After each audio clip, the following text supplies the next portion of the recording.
Assalamualaikum warahmatullahi wabarakatuh.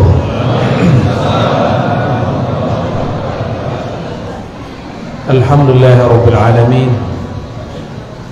Bihayatihi ahyayna, bihayatihi ahyana, wa bini'matihi atamma lana. Asyhadu an la ilaha illallah wa asyhadu anna Muhammadan abduhu wa rasuluh.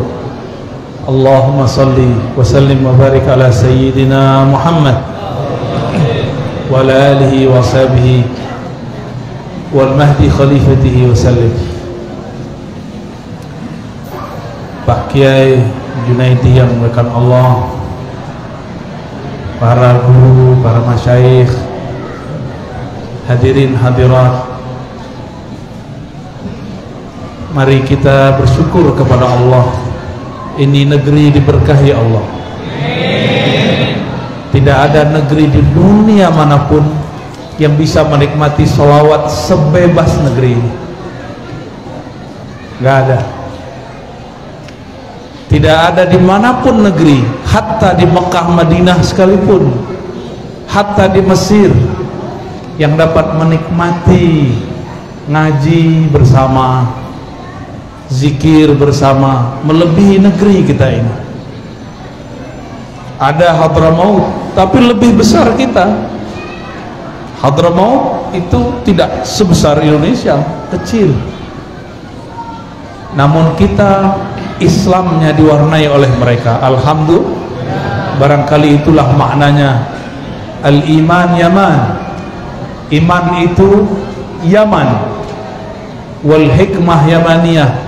Tapi yang bijaksana, kebijaksanaan itu didapat dari orang yang bersifat Yamaniyah. Apa arti sifat Yamaniyah? Dia mungkin berguru ke orang Yaman, atau dia adalah keturunan Yaman. Dan coba saksikan Bapak Ibu yang dimuliakan Allah, tidak ada negeri yang habaib Hadramautnya lebih banyak dari negeri kita. Betul nggak? Bahkan beberapa beberapa suku marga yang sudah tidak ada di Hadramaut ada di sini. Ini nikmat terbesar untuk negeri kita. Orang-orang yang di darahnya ada darah Nabi Muhammad sallallahu alaihi wasallam, Allah perbanyak di sini. Di samping itu, ulama-ulama yang di kalbunya ada cahaya Rasulullah sallallahu alaihi wasallam juga banyak di sini. Sayyid kalau tidak ngaji ya jadi orang biasa, cuma darahnya mulia. Orang awam jika ngaji maka dia dapat kemuliaan ilmu, dan itu melebihi kemuliaan nasab. Syaraful ilmi fauqa syarafin nasabi. Kemuliaan ilmu di atas kemuliaan nasab. Namun jika orang-orang dzu nasabin wa huwa dzu ilmin, dia bernasab zuriat Nabi dan juga berilmu, falahu darajatani, maka dia dapat 2 derajat. Dan di negeri ini banyak. Alhamdulillah. Alhamdulillah. Lebih jelas ini atau mic yang satu lagi?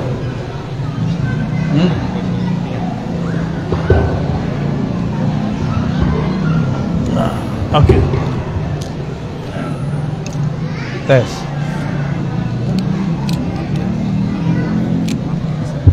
Oke. Halo. Ya. Mohon maaf agak telat keluar ya.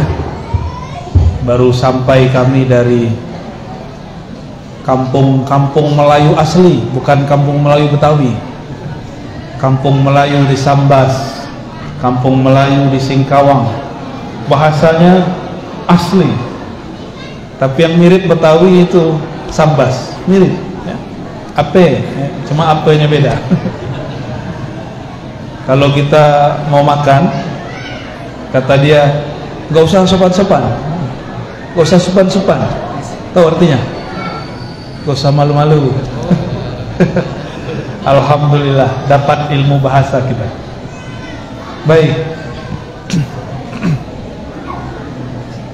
Tema kita tentang apa? Waduh, antum nyebut khawarij ya?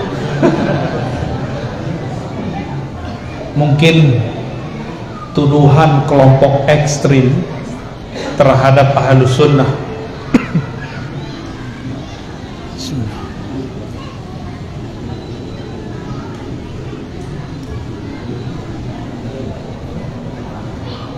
Di Mekah itu ada yang lucu, Bapak Ibu, kalau azan senang berirama atau tidak? Allahu Akbar, Allahu Akbar, atau Allahu Akbar, Allahu Akbar. Yang mana yang enak? Yang kedua? Sama ya. Tapi oleh kelompok tadi, kelompok ekstrim ini, azan berirama pun bid'ah. Kawan saya Syekh Muhammad Ali dari Mesir ya, tinggalnya di Kalimantan Barat. Dia dulu termasuk membid'ahkan itu. Lalu ketika dia ditobat Pak dari ekstrim, dia nanya balik, kalau di Masjidil Haram itu berirama bukan? Gimana azan Masjidil Haram? Loh, kayak orang mau mercon, mau meledak. Tuar. Banyak azan di Masjidil Haram rata semuanya berirama. Kalau kita tanya begitu dia bingung. Jadi kelompok ini katanya langsung kepada Al-Quran dan Sunnah, tapi ternyata Al-Quran dan Sunnah dengan pemahaman versi gurunya dia.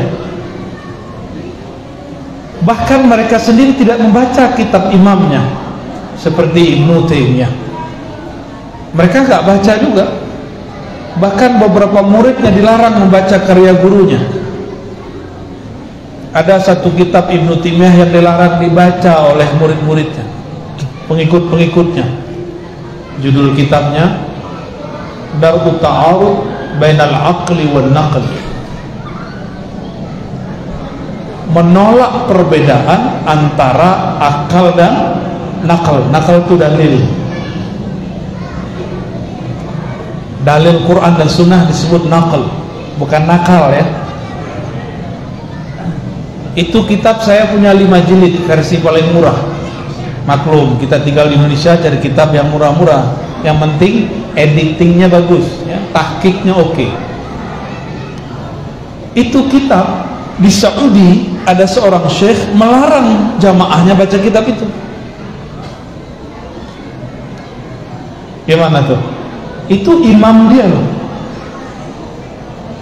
Bahkan yang paling lucu, mereka menyebut Ibnu Qayyim dengan gelar Syekhul Islam, tapi mereka tidak percaya bahwa Ibnu Qayyim benar-benar menulis 2 kitab besar dalam ilmu kerohanian. Pertama berjudul kitab Ar-Ruh. Apa judul kitabnya? Yang kenceng, biar kalah suara anak-anak. Biar anak-anak tuh berisik, biarin. Kita lebih berisik lagi. Jangan dilarang, biarin aja ya. Kalau bisa dikendalikan, kendalikan. Tapi jangan diusir. Biarkan mereka menyaksikan bapak, ibunya, abang, omnya ngaji di masjid ya. Jangan diusir. Usir saya pergi ya. Karena saya punya anak kecil juga, dan sakit hati kalau anak kita diusir dari masjid. Ibnu Qayyim punya kitab satu lagi, itu kitab luar biasa, judulnya Madarijus Salikin.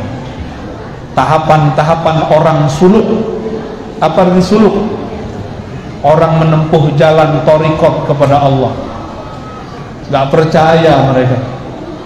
Apa kata guru-gurunya? Sekarang nih, saya kan sering Pak dengerin kuliah-kuliah bahasa Arab, muhadarah bil Arabiyah ya, itu ngelatih telinga, karena bahasa itu kalau nggak dilatih hilang. Apa kata mereka? Jangan baca kitab Madarijus Salikin Ibnu Qayyim. Tuh, imam dia sendiri dia tahzir. Tahu tahzir? Dia warning. dia waspadai. Wajar kalau imam masjid di sini lebih diwaspadai, ya. Wajar kalau sekadar Ar-Razi dianggap subhat, ya. Saya tak marah, imam dia sendiri dia waspadai kok. Jadi untuk apa kita tersinggung, ya? Imam dia sendiri dia masalahkan. Gimana Pak? Percaya nggak nih? Hah?